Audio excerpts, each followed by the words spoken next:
ಎಲ್ಲರಿಗೂ ನಮಸ್ಕಾರ. ಹಿಂದಿನ ವಿಡಿಯೋದಲ್ಲಿ 22ನೇ ವಿಧಿಯ ಬಗ್ಗೆ ತಿಳಿದುಕೊಂಡಿದ್ದೀವಿ. ಈ ವಿಡಿಯೋದಲ್ಲಿ ಶೋಷಣೆ ವಿರುದ್ಧದ ಹಕ್ಕಿನ ಬಗ್ಗೆ ತಿಳಿದುಕೊಳ್ಳೋಣ. ಈ ಶೋಷಣೆ ವಿರುದ್ಧದ ಹಕ್ಕಿನಲ್ಲಿ 2 ಅನುಚ್ಛೇದಗಳ ಅಥವಾ ವಿಧಿಗಳು ಬರುತ್ತವೆ. 23 ಮತ್ತು 24ನೇ ವಿಧಿಗಳನ್ನು ಈ ಶೋಷಣೆ ವಿರುದ್ಧದ ಹಕ್ಕು ಒಳಗೊಳ್ಳುತ್ತದೆ. 23ನೇ ವಿಧಿಯು ಮಾನವನ ಅಕ್ರಮ ಮಾರಾಟ ಮತ್ತು ಬೇಗಾರ್ ಹಾಗೂ ಇತರೆ ಬಲವಂತದ ದುಡಿಮೆಗಳನ್ನು ನಿಷೇಧಿಸುತ್ತದೆ. ಈ ನಿಯಮದ ಉಲ್ಲಂಘನೆಯು ಶಿಕ್ಷಾರ್ಹ ಅಪರಾಧವೆನಿಸುತ್ತದೆ. ಪೌರರಿಗೆ ಮತ್ತು ವಿದೇಶಿಯರಿಗೂ ಈ ಹಕ್ಕನ್ನು ನೀಡಲಾಗಿದೆ. ಈ ಹಕ್ಕನ್ನು ರಾಜ್ಯದ ವಿರುದ್ಧ ಅಷ್ಟೇ ಅಲ್ಲದೆ ಖಾಸಗಿ ವ್ಯಕ್ತಿಗಳ ವಿರುದ್ಧವೂ ಒಬ್ಬ ವ್ಯಕ್ತಿಯನ್ನು ರಕ್ಷಣೆ ನೀಡುತ್ತದೆ. ಇಲ್ಲಿ ಮಾನವನ ಅಕ್ರಮ ಮಾರಾಟವೆಂದರೆ ಮಹಿಳೆಯರು, ಪುರುಷರು ಮತ್ತು ಮಕ್ಕಳನ್ನು ಸರಕುಗಳಂತೆ ಮಾರಾಟ ಮಾಡುವುದು, ಮಹಿಳೆ ಮತ್ತು ಮಕ್ಕಳನ್ನು ಅನೈತಿಕ ಚಟುವಟಿಕೆಗಾಗಿ ಮಾರಾಟ ಮಾಡುವುದು, ಮಹಿಳೆಯರನ್ನು ದೇವದಾಸಿ ಪದ್ಧತಿ, ವೇಶ್ಯಾವಾಟಿಕೆ ಮುಂತಾದ ಚಟುವಟಿಕೆಗಳಿಗಾಗಿ ಹಾಗೂ ಪುರುಷರನ್ನು ಗುಲಾಮಗಿರಿಗೆ ಮತ್ತು ಮಕ್ಕಳನ್ನು ಭಿಕ್ಷಾಟನೆಗೆ ಮತ್ತು ಅಪಾಯಕಾರಿ ಸ್ಥಳಗಳಲ್ಲಿ ಕೆಲಸಕ್ಕಾಗಿ ನೇಮಿಸಿಕೊಳ್ಳುವುದು ಮುಂತಾದವುಗಳನ್ನು ಒಳಗೊಳ್ಳುತ್ತದೆ. ಇಂತಹ ಅಪರಾಧಗಳಲ್ಲಿ ತೊಡಗಿರುವವರನ್ನು ಶಿಕ್ಷಿಸಲು ಸಂಸತ್ತು 1956ರಲ್ಲಿ ಅಕ್ರಮ ಮಾನವ ಮಾರಾಟ ತಡೆ ಕಾಯ್ದೆಯನ್ನು ಜಾರಿಗೆ ತಂದಿದೆ.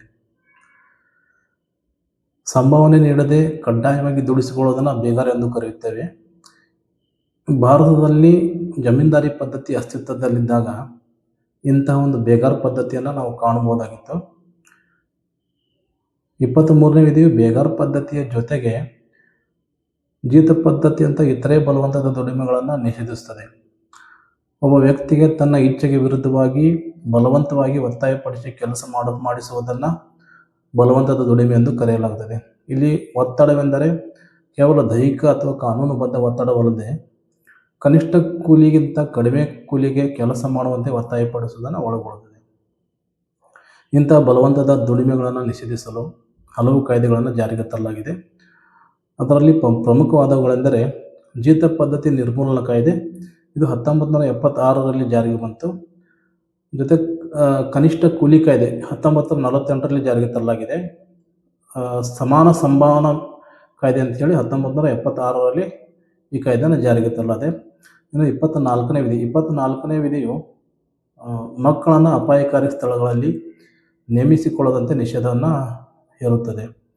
ಅಂದರೆ 14 ವರ್ಷಕ್ಕಿಂತ ಕಡಿಮೆ ವಯಸ್ಸಿನ ಮಕ್ಕಳನ್ನು ಅಪಾಯಕಾರಿ ಸ್ಥಳಗಳಲ್ಲಿ, ಕಾರ್ಖಾನೆ ಅಥವಾ ಗಣಿಗಳಲ್ಲಿ ಕೆಲಸಕ್ಕಾಗಿ ನೇಮಿಸಿಕೊಳ್ಳೋದನ್ನು ನಿಷೇಧಿಸುತ್ತದೆ.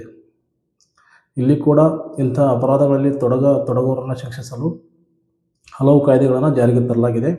ಅವುಗಳಲ್ಲಿ ಪ್ರಮುಖವಾದವುಗಳೆಂದರೆ ಬಾಲಕಾರ್ಮಿಕ ಪದ್ಧತಿ ನಿಷೇಧ ಮತ್ತು ನಿಯಂತ್ರಣ ಕಾಯ್ದೆ, ಕಾರ್ಖಾನೆ ಕಾಯ್ದೆ, ಗಣಿ ಕಾಯ್ದೆ, ಪ್ಲಾಂಟೇಷನ್ ಲೇಬರ್ ಆ್ಯಕ್ಟ್, ಬಿಡಿ ಮತ್ತು ಸಿಗರೇಟು ಕಾಯ್ದೆ, ಕಾರ್ಮಿಕರ ಕಾಯ್ದೆ, ಬಾಲಕರ ಉದ್ಯೋಗ ಕಾಯ್ದೆ, ಹೀಗೆ ಹಲವಾರು ಕಾಯ್ದೆಗಳ ಮೂಲಕ ಇಂಥ ಅಪರಾಧಗಳಲ್ಲಿ ತೊಡಗುವವರನ್ನು ಶಿಕ್ಷಿಸಲಾಗುತ್ತಿದೆ.